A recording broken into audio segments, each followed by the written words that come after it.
Hello everyone, yes welcome to M S study Guru. कैसे हो आप सब? Hope your all fine. So आज की इस वीडियो में हम बात करने वाले हैं, जैसे कि आपने अभी पढ़ा ही है, नेट क्वालिफाइड कर चुके हैं आप, जेआरएफ क्वालिफाई कर चुके हैं, बट फिर भी लर्नर्स के डाउट्स रहते हैं कि मैम क्या करें, हमको तो जॉब नहीं मिल रही, या लोग हमसे ये कह रहे हैं कि नेट जेआरएफ करने का कोई फ़ायदा ही नहीं है, आपको जॉब ही नहीं मिलेगी। अभी इतने लोग हैं जिनका नेट क्लियर है, फिर भी वो अनएम्प्लॉयड बैठे हैं, तो आप क्या कर लोगे क्लियर करके? इस तरह के क्वेश्चंस जो हैं हमको डेली सुनने को मिलते हैं, तो हम क्या करें? तो ये चीज़ें मुझे लर्नर्स बहुत पूछते हैं, तो ये वीडियो बनाने का पर्पस मेरा यही था कि आज की वीडियो में हम यही चीज़ें सारी डिस्कस करने वाले हैं। सो फटाफट से एक बार, अगर आप पहली बार चैनल पे आए हैं तो सब्सक्राइब कर लीजिएगा चैनल को, और पूरी जानकारी लेने के लिए वीडियो को एंड तक देखिएगा। डिस्क्रिप्शन में टेलीग्राम चैनल का लिंक जो है आपको दिया गया है, टेलीग्राम चैनल को ज़रूर फॉलो कर लीजिएगा सभी तरह के लेटेस्ट अपडेट्स जानने के लिए और मेरी क्लासेस को ज्वाइन करने के लिए। ठीक है जी, okay, let's start the thing. सबसे पहले तो एक चीज़ समझ लीजिए ना, अपने दिमाग, जब भी आप नेट जेआरएफ की तैयारी करना स्टार्ट कर रहे हैं तो अपने दिमाग को इस अकॉर्डिंगली थोड़ा ट्रेंड कर लीजिए, अपने दिमाग में इस चीज़ को स्टोर कर लीजिए कि नेट जेआरएफ का एग्ज़ाम क्लियर करने के बाद डायरेक्टली आपको जॉब नहीं मिलेगी, आपको उसके लिए इंटरव्यूज़ देने पड़ेंगे, इंटरव्यूज़ निकालना पड़ेगा। अगर आप कहें, ये चीज़ सोच के चल रहे हैं ना कि नेट जेआरएफ जैसे ही क्लियर होगा वैसे ही आपको जॉब मिल जाएगी, तो वो चीज़ आप पहले ही अपने दिमाग में बिठा के चलिए कि एकदम से ऐसा नहीं होगा, एकदम से आपको जॉब नहीं मिलेगी। ठीक है, तो अगर तो आपका नेट का एग्ज़ाम क्लियर होता है तो उसके बाद आप असिस्टेंट प्रोफेसर के लिए एलिजिबल हैं। ठीक है, और जेआरएफ का क्लियर होता है तो आप किसी भी सेंट्रल यूनिवर्सिटी में आराम से पीएचडी कर सकते हैं। 1% वाले को जेआरएफ मिलता है, 6% वाले को नेट मिलता है, और जेआरएफ में मंथली आपको स्टाइपेंड 35 से 40 हज़ार मिनिमम जो है ये अमाउंट आपको मिलता है। पहले मैं बात करूंगी जेआरएफ की, उसके बाद बात करेंगे नेट एग्ज़ाम की। तो स्टार्ट करें जेआरएफ के एग्ज़ाम से। अब देखिए, व्हाट आई थिंक, सोचने का नज़रिया होता है सबका अलग अलग। जो जेआरएफ का एग्ज़ाम होता है ना, ये एक ऐसा एग्ज़ाम है जिसको क्लियर करने के बाद आप साइमल्टेनियसली पढ़ भी रहे हैं और गवर्नमेंट की तरफ से आपको पैसा भी मिल रहा है। आपकी जो जेआरएफ होती है ना, अपनी ये चीज़ अपने दिमाग से निकाल दीजिए कि जेआरएफ का सारा पैसा आपकी फ़ीस में नहीं निकलता, जेआरएफ का सारा अमाउंट आपकी फ़ीस में नहीं निकलता। जेआरएफ में कुछ ही अमाउंट होता है जो आपकी फ़ीस में निकलता है, बाकी का अमाउंट आप अपने डेली एक्सपेंसेस के लिए अपने खर्च सकते हैं, अपने फैमिली को दे सकते हैं, जो भी आपकी ज़रूरतें हैं उससे आप पूरी कर सकते हैं। ठीक है, वो पैसा आपके लाइवलीहुड के लिए होता है, सारा पैसा आपकी फ़ीसों पर नहीं निकलता। ठीक है, तो जेआरएफ का एग्ज़ाम एक ऐसा पहला एग्ज़ाम है जिसमें आप हायर एजुकेशन भी कर रहे हैं और आपको साथ में गवर्नमेंट से पैसा भी मिल रहा है। दोनों चीज़ें एक ही साथ आपकी इसमें हो रही हैं। आपको गवर्नमेंट की तरफ से पर मंथ पैसा भी आ रहा है, मनी भी आ रही है, और दूसरा आप हायर एजुकेशन भी कर रहे हैं, डॉक्टरेट एजुकेशन भी कर रहे हैं, है ना, हायर एजुकेशन भी कर रहे हैं। तो पहली चीज़ ये एक बहुत बड़ा फ़ायदा है। मुझे लगता है कि जो दूसरे एग्ज़ाम्स होते हैं, दूसरे गवर्नमेंट एग्ज़ाम्स होते हैं या और बहुत सारे एग्ज़ाम्स होते हैं, उसमें आप ये दोनों चीज़ें इकट्ठी नहीं कर पाते। या तो आप एग्ज़ाम क्लियर करके सिर्फ जॉब करोगे, या तो आप जॉब नहीं करोगे, सिर्फ हायर एजुकेशन लोगे। बट इसमें क्या है कि आपको साइमल्टेनियसली जॉब जैसा, पूरा जॉब की सिक्योरिटी जैसा 5 साल के लिए आपको पैसा भी मिल रहा है और साथ में आपकी हायर एजुकेशन भी चल रही है। अब बात है उन कैंडिडेट्स की जिनका नेट क्लियर होता है या जो सोचते हैं कि चलो जेआरएफ में 5 साल पैसा मिल गया, बाद में क्या करें, तो उनके लिए यहाँ पे बात करते हैं। अब देखिए, एक चीज़ यहाँ पे अपने दिमाग में रख लीजिए कि आपको ना सिर्फ नेट जेआरएफ क्लियर करके रेगुलर परमानेंट वाली पोस्ट मिलनी बहुत डिफ़िकल्ट है। उसके लिए आपको अपना एपीआई स्कोर बनाना पड़ेगा। You have that confidence, you have that ability कि मुझे ये करना है, मतलब मुझे ये बनना है। अगर इतने लोग भर्तियां होती हैं स्कूलों कॉलेजों में, यूनिवर्सिटियों में, आप देखते हो असिस्टेंट प्रोफेसर लोग बने हुए हैं, पढ़ा रहे हैं, अच्छा अर्न कर रहे हैं, तो फिर आप क्यों नहीं बन सकते? वो चीज़ आप में कॉन्फिडेंस लेके आनी है। अगर आप ही यही बोलना शुरू कर देंगे कि नहीं करके तो कुछ नहीं होता, कोई फ़ायदा ही नहीं है, तो फिर दूसरे क्या बोलेंगे? अगर आप में खुद में कॉन्फिडेंस नहीं ना, अगर आप खुद ही ये सोच रहे हो कि इतने इतने पढ़े लिखे पढ़े हैं, इतने इतने एपीआई अच्छे वाले पढ़े हैं, पीएचडी करे पढ़े हैं, मुझे क्यों वो सिलेक्ट करेंगे यार, मेरी तो नहीं जॉब लगेगी। अगर आप खुद ही अपने बारे में ये सोच रहे हो ना, तो अगला बंदा कभी नहीं आपको रखेगा, कभी नहीं, अगर आप इतने अंडर कॉन्फिडेंट हो। पता क्या होता है, हमें जब हम किसी इंटरव्यू के लिए जाते हैं ना, मेरे साथ ऐसा हुआ था एक्चुअली, मैं आपको वो चलो बाद में बताऊँगी।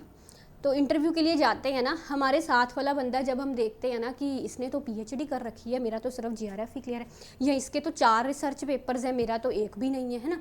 जब हम यही चीज़ देखते हैं ना तो उससे इतना अंडर कॉन्फिडेंट हम हो जाते हैं ना कि देने तो चले जाते हैं इंटरव्यू, बट इतने अंडर कॉन्फिडेंटली इंटरव्यू देते हैं ना, ऐसा लगता है कि एग्जामिनर ने इतना डिफिकल्ट चीज़ पूछ ली, हम तो बता ही नहीं सकेंगे। असल में इतनी ईजी चीज़ पूछी होती है जो आप जानते भी होते हैं, लेकिन उसको थोड़ा सा अंडर कॉन्फिडेंट होने की वजह से आप उत्तर दे ही नहीं पाते, है ना। बहुतों के साथ ऐसा होता है, मेरे साथ एक बार हुआ था ऐसा, जब मैंने अपनी पहली जॉब ज्वाइन की थी ना, तो वहाँ पे मेरा सब्जेक्ट नहीं था, कोई और सब्जेक्ट था, वहाँ पे पॉलिटिकल साइंस का सब्जेक्ट था। तो वहाँ पर ना एक कैंडिडेट बैठा हुआ था पॉलिटिकल साइंस में, पीएचडी तो नहीं था, उसका नेट जीआरएफ क्लियर था और उसकी नॉलेज बहुत अच्छी सी थी, उसकी बातों से पता लग रहा था। दूसरा बगल में उसके कैंडिडेट बैठा हुआ था, वो अभी अभी फ्रेशर निकल के आया था। तो जब उसने उससे बात की ना, ही रियलाइज्ड कि यार मतलब वैकेंसी तो एक ही है, तो इसका तो नॉलेज लेवल इतना अच्छा है, ये तो पक्का सेलेक्ट हो ही जाएगा।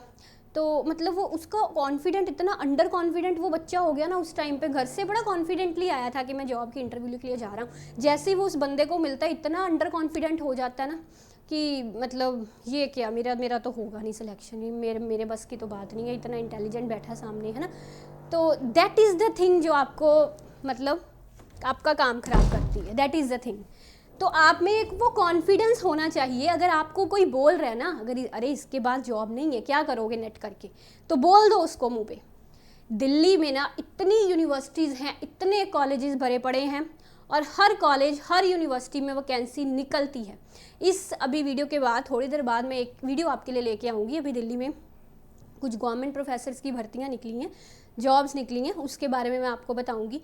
तो इतने दिल्ली में कॉलेजेस हैं, यूनिवर्सिटीज़ हैं कि अगर आपने नेट जीआरएफ कर लिया, पीएचडी कर लिया, थोड़ा सा मतलब लेके चले 1-2 साल बाद आपका सिलेक्शन हो ही जाएगा, अगर आप ट्राई करते रहें तो, अगर आप इंटरव्यूज़ देते रहें तो। बट अगर आप कहेंगे ना कि मेरा तो यार जीआरएफ है, मेरा तो पीएचडी है, मुझे जॉब मिल जानी चाहिए और आराम से हाथ पे हाथ धर के घर पे बैठ जाएं, तो जॉब खुद आपके पास नहीं आएगी।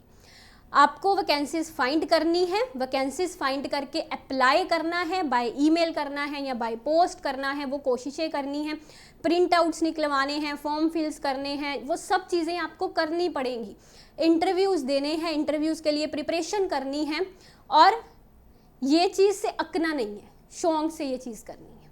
हर इंटरव्यू से मुझे कुछ नया सीखने को मिल रहा है, फिर क्या हुआ नहीं सिलेक्शन हो रहा, तो कुछ सीखने को तो मिल रहा है ना।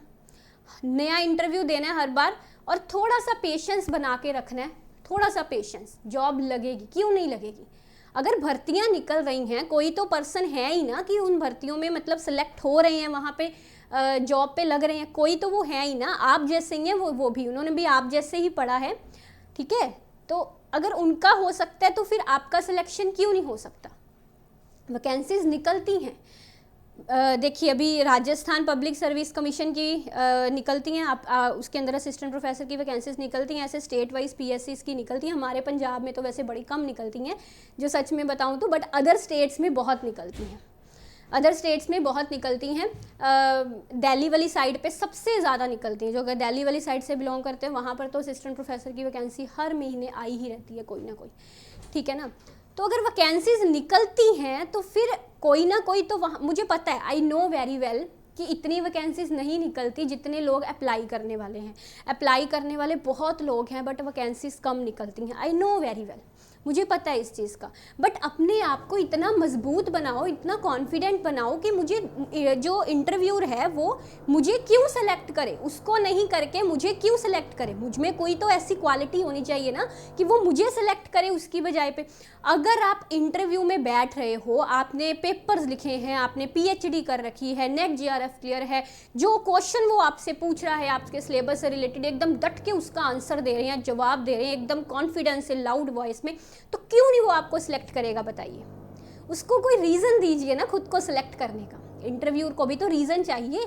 हर एक संस्था को अपने लिए अच्छे असिस्टेंट प्रोफेसर्स चाहिए, हर एक संस्था को अपनी इंस्टीट्यूशन के लिए अच्छे असिस्टेंट प्रोफेसर्स चाहिए। तो अगर आप खुद में वो क्वालिटीज़ ले आते हो तो क्यों नहीं सिलेक्शन होगी। बस वो सोचना गलत है कि सिर्फ नेट जीआरएफ पास करने से आपकी गवर्नमेंट जॉब लग जाए, तो सच में फिर नहीं लगेगी।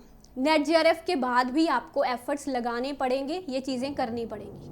बट एक सच में चीज़ बताऊं, मेरे पास असिस्टेंट प्रोफेसर की जॉब का एक्सपीरियंस है, मैं आपको सच में ये चीज़ बता रही हूँ, जितनी रिलैक्सेबल ये जॉब है ना, जितनी रिलैक्सेबल, मुझे नहीं लगता कि इंडिया में इतनी रिलैक्सेबल कोई और जॉब है। आपको एक पर्टिकुलर लेक्चर्स लगाने हैं, लेक्चर्स लगाने के बाद आपके लिए खुद के लिए टाइम बचता है, आप कुछ अपना रिसर्च में कर सकते हैं या कोई और चीज़ जो आप कुछ एंटरप्रेन्योरशिप एक्टिविटीज़ करना चाहते हैं, अपने सब्जेक्ट को आगे लेके जाना चाहते हैं, कुछ भी नया करना चाहते हैं, कोई अपनी स्किल को यूटिलाइज़ करना चाहते हैं, अपनी हॉबीज़ को यूटिलाइज़ करना चाहते हैं, उन सब चीज़ों को करने का आपके पास सफिशिएंट टाइम होता है असिस्टेंट प्रोफेसर की जॉब में। मैंने आपको बहुत बार बताया है कि मैंने जॉब के दौरान ही अपनी बुक्स लिखी थी, जॉब के दौरान ही अपना चैनल स्टार्ट किया था, तो असिस्टेंट प्रोफेसर की जॉब के दौरान, क्योंकि उस जॉब में आपके पास अच्छा टाइम अपने लिए निकल आता है, ठीक है, तो बहुत ज़्यादा बिजी शेड्यूल नहीं होता उसमें आपका, ठीक है। तो ये चीज़ें हैं, आई थिंक मेरी कई बातें आप सब में थोड़ा सा कॉन्फिडेंस उसने बूस्ट किया होगा।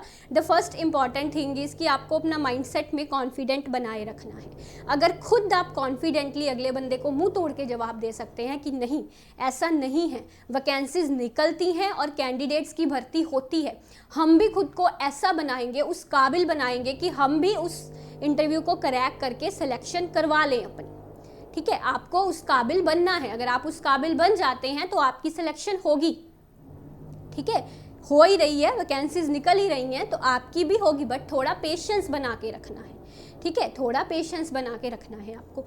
बाकी बच्चे पूछते हैं कि नेट के बाद जॉब करें, पीएचडी करें, क्या करें, तो ये आपकी मर्ज़ी है। देखिए ये आपका माइंडसेट है, अगर आप चाहते हैं कि नहीं हमको पहले जॉब करनी है, फाइनेंशियल स्टेबल बनना है, तो पहले आप जॉब करिए, थोड़ी देर गैप डाल के पीएचडी कर लीजिए, मतलब जैसा आपको सूट बैठता है, जैसा आपका माइंडसेट आपको बोलता है। बट लाइफ में ना गोल्स बनाने बड़े ज़रूरी होते हैं, टारगेट्स फिक्स करने बड़े ज़रूरी होते हैं कि आपको किस एज तक कहाँ तक पहुँचना है, आपको कितनी एज तक क्या क्या अचीव करना है।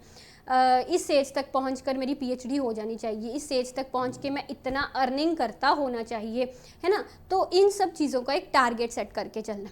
बट मैं कभी भी आपको ऐसा नहीं बोलती कि आप सिर्फ एक ही प्लान अपना लाइफ में रखें, मैं हमेशा बोलती हूँ अपना प्लान भी ज़रूर बना के रखें, और प्लान भी हर किसी के लिए ज़रूरी है, not only for net JRF aspirants, UPSC वाले हैं, बैंकिंग वाले हैं, रेलवेज़ वाले हैं, कोई भी प्लान भी सबके लिए ज़रूरी है।